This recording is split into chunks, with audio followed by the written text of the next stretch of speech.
Assalamualaikum Bang Firman. Iya, waalaikumsalam warahmatullahi wabarakatuh. Bang, ini masih terkait kasus yang lagi ramai di Nara Bang. Ada beberapa laporan yang kita coba ngomongin yang soal illegal access ya Bang, dimana dilaporkan terkait masalah CCTV. Secara hukum dulu Bang, mohon dijelaskan bahwa keberadaan CCTV di rumah itu pada akhirnya bisa pindah tangan, yang kabarnya ada uang di situ, jual beli sampai akhirnya menjadi barang bukti. Seperti apa sih Bang? Oke, selamat malam. Saya Dr. Firman Chandra. Saya lawyer dan pemilik Fatur Travel. Ingat umroh, ingat Fatur. Pada saat kita membuat konstruksi hukum terkait kasus illegal access, pornografi, perzinahan, pemalsuan status perkawinan, kita harus lihat beberapa faktor. Tapi inti semuanya harusnya artis I ini bersatu dengan laki-laki yang namanya I juga, Isanul. Harusnya bersatu dulu, karena bagaimanapun mereka tidak boleh bertempur dalam peristiwa hukum ini. Kemudian kita ngomong illegal access. Illegal access itu apa sih? Definisi illegal access adalah mengakses sebuah konten elektronik secara tidak patut, secara ilegal. Kemudian pertanyaannya, ada mens rea nggak? Ada niat jahat nggak? Itu yang paling penting.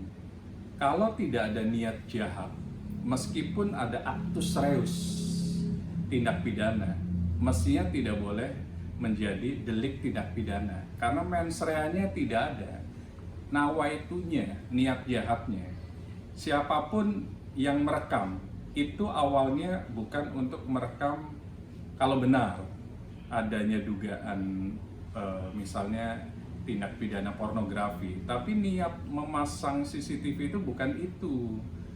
Mens rea-nya berarti nggak dapat. Semestinya polisi bisa, atau penyidik dalam hal ini mau di Polres ataupun di Bareskrim atau di Polda, itu bisa memaknai tanpa adanya mens rea, tindak pidana itu tidak bisa dihukum kecuali ada mens rea dan ada actus reusnya. Sempurnalah kejahatan. Jadi fokus saja, tapi dimulai dengan kompaknya nih artis I ini dengan suami sirihnya, harusnya kompak dulu. Kedua, fokus saja hadapi yang namanya LP yang sudah dilaporkan sebelumnya terkait pemalsuan identitas, perkawinan, dan perzinahan. Solusinya apa? Solusi pertama dengan kasus ini, damailah tiga orang itu. Artis I, kemudian Bapak I dan W, itu harusnya berdamai. Karena apa? Karena ini sebenarnya masih bisa didamaikan, kecuali yang W tadi tidak mau berdamai. Kalau tidak mau berdamai, apa solusinya? Hadapi peristiwa hukum ini. Karena kita menganut Eropa Continental Justice System Indonesia seperti layaknya Prancis dan Belanda, maka proses hukum juga panjang. Tidak bisa ujuk-ujuk ke sebuah atau seorang penyidik atau institusi penyidikan mentersangkakan orang tanpa ada alat bukti yang patut, ditambah alat bukti saksi fakta dan saksi ahli. Unus testis, nullus testis. Satu saksi bukan saksi. Jadi hadapi saja kalau menurut saya. Syukur-syukur ada yang namanya di KUHP baru itu restoratif justice. Jadi KUHP baru di KUHP-nya itu menekankan apapun harus restoratif justice, damai di awal persidangan itu, atau di penyidikan, atau di penuntutan, atau di pengadilan, damai. Setelah itu kasus berakhir. Kalau pengen cepat juga hukumannya, ada namanya pengakuan bersalah. Jadi sidang tuh nggak sampai putusan. Pada saat pengakuan bersalah itu selesai juga sebenarnya. Kalau menurut saya hadapi saja. Kalau memang betul-betul tidak melakukan dugaan tindak pidana yang dimaksud dalam LP tersebut. Kemudian LP itu pun pasti menggunakan KUHP lama. Nah itu kekuatan dari terlapor di sini. gunakan KUHP baru nanti. KUHP baru sepanjang dimaknai lebih ringan hukumannya itu akan dipakai. Jadi hadapi, kalau memang bisa damai, sebenarnya damai saja. Kenapa sih harus bertempur gitu kan? Kenapa harus masuk ke sebuah pertempuran di persidangan? Penyidikan saja damai kalau menurut saya, karena damai itu indah. Bang, damai dalam artian seperti apa mungkin Bang? Damai dalam artian tidak mungkin langsung masuk SP3 kan begitu. Jadi mereka harus bertemu dengan satu tokoh masyarakat yang bisa mempertemukan tiga orang ini. Karena apa? Ini mempengaruhi psikis dari anaknya. Jejak digital itu akan selalu muncul.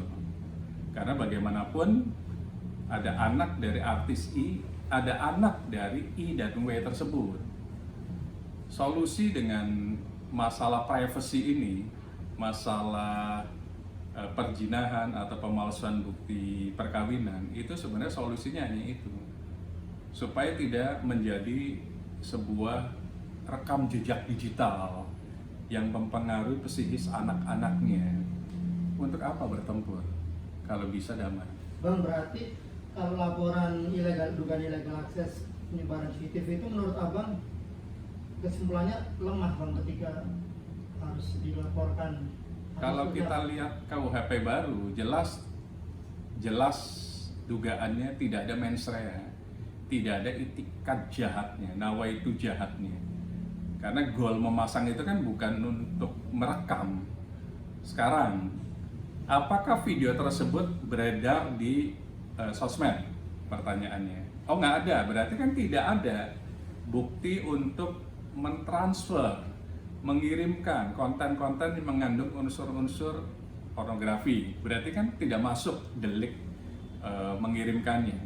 Apakah di pasal Undang-Undang ITE ataupun KUHP baru tersebut. Kemudian apakah mereka, yang terpenting apakah mereka yakin lanjut sampai ke persidangan? Karena persidangan kita itu ada banding, ada kasasi, ada PK.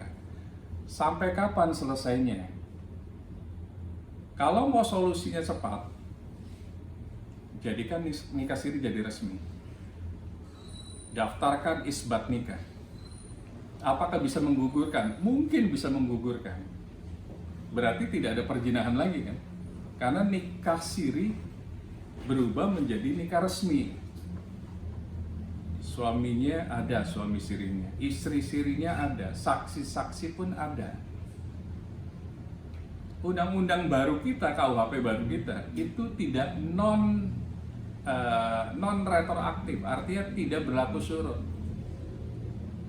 Berarti apa? Dengan pernikahan resmi bisa jadi delik tindak pidana yang di LP kan nggak ada juga. Nah, tinggal maunya apa?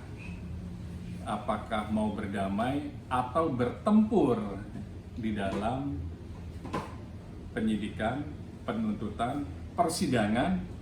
Persidangannya ada di PN, Pengadilan Negeri, ada di PT, Pengadilan Tinggi, ada di Mahkamah Agung, Kasasi, dan PK. Mau selesai 10 tahun kasus ini. Oke Bang, berarti kalau misalkan tadi dugaan laporan ilegal akses penyebaran CCTV itu lemah, sekarang yang kuat laporan dugaan perzinahan dong Bang, yang dilaporkan oleh Mawar terhadap Insanul dan Inara. Sepanjang alat buktinya patut dan lengkap. Alat bukti itu tidak satu. Alat bukti yang lengkap mungkin baru ada video, mungkin. Saksinya ada nggak? Saksinya ada nggak? Kalau saksinya tidak ada, berarti tidak lengkap juga. Karena balik lagi, adegium ilmu hukum unus testis nullus testis.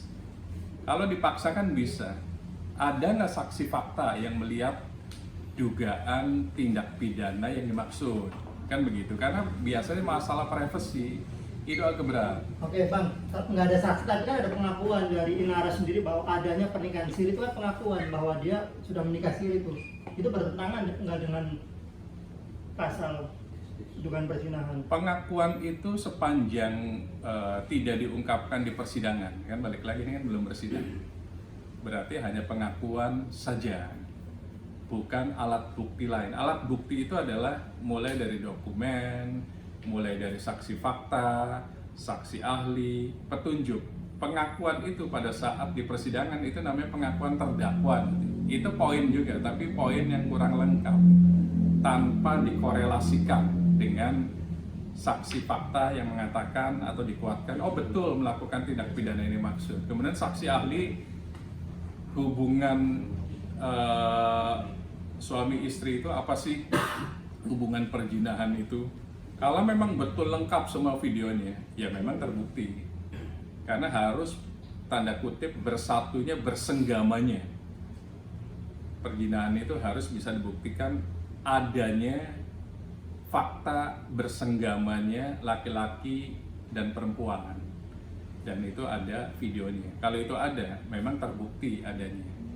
Bang, tapi si Inara kan bilang bahwa dia merasa dibohongi oleh si Ihsanul, bahwa dia nggak tahu bahwa ternyata si Ihsanul itu udah punya istri. Artinya kan ada tuh pernikahan, yang namanya pernikahan kan suami istri pasti ada tuh, hubungan suami istri, hubungan badan pasti ada. Gimana pendapat? Kalau tidak tahu, kayaknya ya mungkin masing-masing bisa menilai ya.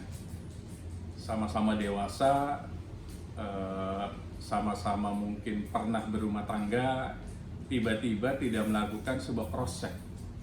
Hubungan perkawinan tuh hubungan yang lebih dibanding pacaran, berarti kan sudah meng-cross-check semuanya. Saksi nasabnya siapa? Rukun nikahnya kan sama, apa bedanya pernikahan siri dengan pernikahan resmi? Kan rukun nikahnya harus sama. Ada pasangan suami istri, ada mahar, ada penghulu, dan ada saksi. Saksinya siapa? Atau walinya siapa? Nasab. Nasab itu adalah bapak kandungnya.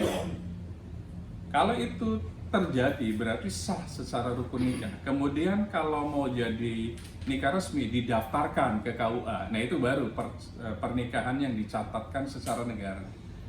Mereka sudah dewasa, mereka sudah pernah katakanlah berumah tangga. Pasti akan meng-cross-check dulu. Apakah Anda single, dalam hal ini belum pernah menikah, atau duda? Begitu juga sama. Apakah Anda janda atau masih perawan, kan begitu. Kemudian bertemulah dengan kedua orang tuanya masing-masing. Idealnya kan begitu. Jadi kalau klaimnya kami tidak tahu bahwa masih memiliki pasangan, it doesn't make sense sebenarnya.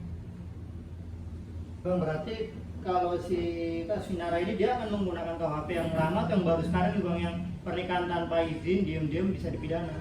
Harus KUHP baru, karena KUHP lama itu hanya pembanding, dicari ancaman hukuman yang paling ringan. Jadi hakim sekarang menggunakan pedomannya adalah KUHP baru dan KUHAP baru. Kemudian pada saat memberikan putusan baru dibandingkan pasal di KUHP baru lebih berat atau lebih ringan. Kalau lebih ringan akan digunakan KUHP baru pada saat putusan dan amar putusan dibacakan. Tapi kalau lebih ringan KUHP lama, itu akan dipakai KUHP lama pada saat memberikan amar putusan kasus pidana tersebut. Bang, di kasus ini kan seperti si malakama ya Bang, untuk Inara sendiri ya Bang, maju dia kena, mundur sudah pasti saat Indonesia Raya mencapnya tidak baik. Nah ini kalau dari segi hukum sendiri, hal-hal yang menjerat Inara ini gimana Bang untuk supaya bisa meringankan lo Bang? Balik lagi, kalau mau kasus ini cepat selesai, apa sih yang dipermasalahkan? It was happen. Ini sudah terjadi. Kenapa nggak saling memaafkan saja? Memaafkan dimulai dari tidak boleh lagi ada pertempuran antara I dan I. Mereka harus bersatu dulu, jangan saling melaporkan. Kemudian dengan bersatunya I dan I tadi, itu bisa untuk diskusi dengan W. W pasti masih emosional, pasti tidak mau untuk mencabut laporan polisinya. Caranya gimana? Cari tokoh yang bisa mendamaikan dan bisa mempertemukan antara II dan W. Sebenarnya itu solusinya. Karena kalau dilanjutkan pun, balik lagi, rekam jejak dari peristiwa ini masuk ke psikis anak-anaknya. Jadi lebih baik damai, karena damai itu indah. Jadi poinnya adalah menghilangkan hukum ini dengan bukan menghilangkan, meredam ini dengan cara damai. Seperti itu emang poinnya. Lebih baik ke sana, karena ini panjang kasusnya kalau mau dijadikan upaya hukum. Damai saja. Bang nggak mau soal Maunya nggak mau bang damai.